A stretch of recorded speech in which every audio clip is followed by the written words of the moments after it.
आज बात हो रही है विकसित भारत की, विकसित राजस्थान की। उसमें एक अहम जो रोल होता है वो होता है युवाओं का, खास करके बालिकाओं का, महिलाओं का। आज हम पहुंचे महाविद्यालय में, राजकीय महाविद्यालय गांधीनगर में। यहाँ बालिका इनसे बात करेंगे, खुल करके बात करेंगे इनसे। मैं आपसे बात करूँ, युवाओं की आज बड़ी समस्या क्या है? आजकल जो युवा हैं वो धूमपान ज़्यादा कर रहे हैं। कॉलेजों में देख रहे हैं तो आजकल छोटे छोटे बच्चे इस कॉलेजों में सब जगह धूमपान कर रहे हैं। और देखें तो फैमिली भी उनके ऊपर ध्यान नहीं दे रही। उनके जो पेरेंट्स हैं वो अपने कामों में लगे हुए हैं, बिल्कुल ध्यान नहीं दे रहे उनके ऊपर ना। उनके देख के कई बच्चे तो ऐसे जो पेरेंट्स को देख के सीख रहे हैं, उनसे लीवर किडनी सब खराब हो रही है, ब्रेन डैमेज हो रहा है और इससे घर में बहुत सारे झगड़े वगैरह हो रहे हैं। तो ये हमारी ज़्यादा बड़ी दिक्कत है। आखिर आपको इसके पीछे कारण लगता क्या है? इसके पीछे ध्यान देना चाहिए पेरेंट्स को, ये लगता है मुझे तो, पेरेंट्स और टीचर को। मैं आपसे बात करूं, आपने कहा इंटरनेट पे आपने देखा होगा कि कोकीन की बात हो, हीरोइन की बात हो। आपको कैसे पता लगा कि नशे की चीज़ होती है? ये नशे की चीज़ इसलिए होती है, जैसे आजकल जो सोशल मीडिया ऐप्स है जो कि बच्चों को इन्फ्लुएंस करते हैं, उसी की वजह से बच्चों को पता चल रहा है कि ये नई नई चीज़ें जो कि नशे की होती है, और दैट्स वाई कि फिर उनको ऑनलाइन ऐप से मंगाया भी जाता है इलीगल वे में। आपसे मैं बात करूँगा कि आपने नाम तो बता दिए, आपको क्यों नहीं लगा कि आपको यूज़ करके देखना चाहिए? क्योंकि मुझे कभी ऐसा फील ही नहीं हुआ कि मेरी बॉडी को इन चीज़ों की नीड है। और हमेशा से स्टार्टिंग से ये आदत है कि हार्मफुल एक्टिविटीज़, एक ह्यूमन इतना मैच्योर तो हो ही गया है इस वक्त कि हाँ, मुझे पता है मेरा बॉडी इसमें हार्मफुल होगा, तो मैं वो चीज़ें कभी यूज़ नहीं करूँगी। और सेकंड रीज़न ये है कि मेरी फैमिली में आज तक कभी ने किसी इस चीज़ को यूज़ ही नहीं करा, तो मैं कभी सोचती ही नहीं हूँ उन चीज़ों के बारे में। ये सोचती नहीं है। मैं अगर आपसे बात करूँ, बालिकाएँ जब जाती, कॉलेज जाती, कहीं जाती, कई बार होता है कि लड़के ने छेड़ दिया, सुरक्षा को लेकर के आपको लगता है कि कहीं डर है मन में? नहीं, क्योंकि हम सब ने, जैसा कि राजकीय महाविद्यालय में हमने डेडिकेशन पूरा सीख रखा है और हमने अब सेल्फ डिफेंस की ट्रेनिंग भी ले रखी है, तो हमें ऐसा कुछ भी नहीं लगता। आप क्या, जैसे किसी आपको कोई ऐसी घटना होती है, क्या करेंगी सबसे पहले? सबसे पहले ऐसी घटना होती है तो सबसे पहले मैं खुद को बचाने की कोशिश करूंगी और फिर उसके बाद मैं पुलिस के पास जाऊंगी। ये जो ट्रेनिंग हुई थी थोड़े दिन पहले आपके कॉलेज में, मैंने देखी थी उसको, कितना फर्क आया आपके अंदर से? काफ़ी आ गया है, काफ़ी आ गया है, सेल्फ कॉन्फिडेंस आ गया है और हम थोड़े बहुत मैच्योर भी हो गए हैं। ये तो मैच्योर हो गई। मैं आपसे बात करूँ अलग हट करके, पीरियड्स की बात होती है, आपको लगता है कई बार ऐसी समस्या आ जाती है पीरियड्स की, किस तरह के बच्चों को उसे सावधानी बरतनी चाहिए?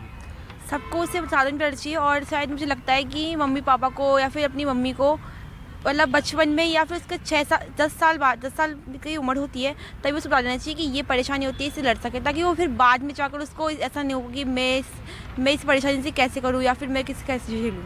इस मुद्दे पर क्या खुलकर बात करनी चाहिए? जी, करनी चाहिए ज़रूर, क्योंकि ये कोई ऐसी बात नहीं है कि जो छुपाने की बात हो, ये एक सच बात है और ये सबके साथ हो सकता है और ये नेचुरल चीज़ है, तो ऐसी कोई छुपाने की बात नहीं। इसलिए सबको, जो महिलाएं, जो बच्चे हैं, जो गर्ल्स हैं, उनको सबको बताना चाहिए कि ये सुरक्षा इससे होता है और ऐसा होना चाहिए। इन्होंने एक पोस्टर बनाया, सशक्त नारी समृद्ध देश। कैसे होगी सशक्त नारी? नारी जब पढ़ेगी, आगे बढ़ेगी, जब समाज मतलब घर से बाहर निकलेगी, तभी तो समझ वो होगी ना, समृद्ध होगी और तभी समृद्ध देश होगा अपना। तो नारी को आगे बढ़ने का अवसर देना चाहिए और कहीं कहीं जगह ही ऐसा है कि वहाँ पे उसको अवसर नहीं मिल रहा, लेकिन मिल रहा है सबको। सरकार बहुत कुछ करी नारियों के लिए, कॉलेज भी खोले उसने, महाविद्यालय खोले, लेकिन कहीं भी अभी जो है बालिकाएं वहाँ जाने से कतराती है। ऐसा क्यों कतराती है? क्योंकि सरकार तो दे रही है साथ, लेकिन ऐसे ऐसे जगह लड़कों की भी तो है, थोड़ी फैमिली में भी होना चाहिए, अपने बेटों को सिखाना चाहिए कि लड़की का सम्मान करना चाहिए, उसे कुछ ऐसा कुछ करना नहीं चाहिए। आज की बात करें, घर में कहते हैं कि बालक और बालिकाओं में फ़र्क समझा जाता है, कहीं आपके घर में लगता है कि ऐसा फ़र्क होता है? नहीं, हम दोनों को इक्वल अपॉर्चुनिटी मिलती है। अगर मुझे पढ़ना है तो मैं पढ़ सकती हूँ। मुझे सिर्फ ऐसे नहीं है कि भाई पढ़ रहा है मैं नहीं पढ़ सकती, वो बाहर जा रहा है तो मैं मेरी मन की नहीं कर सकती। मुझे जो पढ़ना है फैमिली मुझे अवेलेबल करवाती है। कहीं ना कहीं झूठ बोल रही, घर का काम आपको करना पड़ता है? ऐसा कुछ भी नहीं, मेरा भाई करता है, मुझसे ज़्यादा करता है। मेरे बोर्ड्स के टाइम पे मेरे भाई ने पूरा खाना बनाया है। मेरा भाई सपोर्टिव है बहुत ज़्यादा मेरे लिए। आपका भाई बहुत अच्छा है, चलो अच्छी बात है। आपके घर की बात करें तो क्या हालात मेरे है? घर में होता है, जो मम्मी होती है भाई के जैसे कपड़े वगैरह धोती है, मेरे नहीं धोती। बहुत छोटी एज में मुझे बोल दिया था कि कपड़े धो अपने खुद, तो ऐसी परेशानी होती है। तो कहीं ना कहीं बुरा भी लगता है कि ऐसे करवाते हैं लड़कियों से ज़्यादा। अभी भी होता है भेदभाव समाज में, होता है, लेकिन कहीं ना कहीं जरूरी है कि लड़की को जो घर के काम करने चाहिए। जरूरी भी है आज के टाइम पे, लेकिन लड़कों को भी जरूरी है, साथ साथ वो भी तो काम करने आगे जाके उनकी वाइफ की हेल्प करनी चाहिए। सबको बराबर का, दोनों का हक बराबर होना चाहिए। ये नहीं कि लड़कियों से ही काम कराएं, लड़कों से भी बराबर कराना चाहिए। हक की बात इन्होंने की, आपसे मैं बात करूं, आपको हक की बात करें, आपने कह तो दिया कि लड़के और लड़की बराबर है, क्या दोनों में कहीं फ़र्क होता है? दोनों में फ़र्क सोसाइटी करती है, ह्यूमंस नहीं करते, सोसाइटी करती है। सोसाइटी दबाव डालेगी।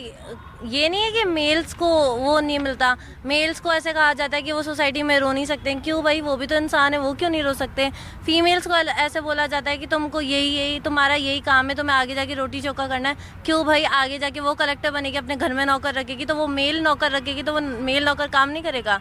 तो इस वजह से दोनों को सेम अपॉर्चुनिटी मिलनी चाहिए और दोनों को सेम ही काम करने चाहिए। जिम्मेदार कौन, बच्चे या अभिभावक?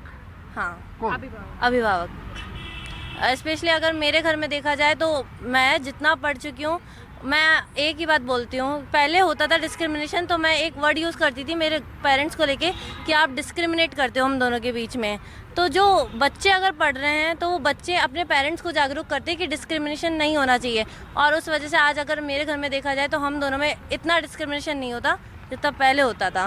क्या आप इसकी बात से सहमत है? और आपको लगता है कि माँ बाप कहीं बच्चों के लिए नहीं सोचते? फिर इसका मतलब नहीं सोचते हैं ना माँ बाप, पर हमारे घर में तो ऐसा है कि दोनों को बराबर इक्वली दिया जाता है, क्योंकि हमारे भाई नहीं है तो पापा मम्मी जो भी है हम ही हैं, तो बराबर से किया जाता है। ऐसा कुछ नहीं है कि माँ बाप ही करते हैं बच्चों को ऐसा।